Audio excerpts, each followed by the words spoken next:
روبرا نیست احوالم، شبا بعد روزا درگیر کارم، حالم خوش نی تو منو کشتی. پشت پنجره میشینم و خنده این پشت نی. اخما تو هم قصه ها کوهن، انگار مجبورم که ازت دورم. بی تو این شبها چقدر شومن، چقدر رفتارت تقصیر داره رو من.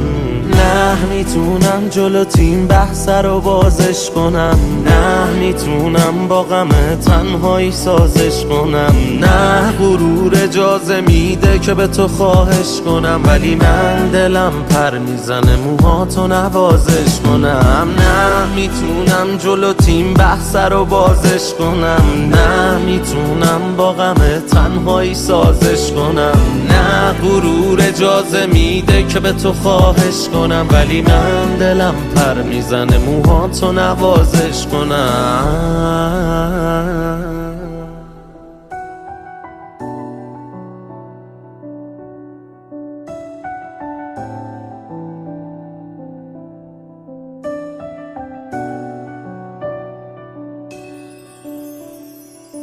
یه چیزی میگم بهت شاید بخندی بهم، شاید اصلا چشاتو باز ببندی بره.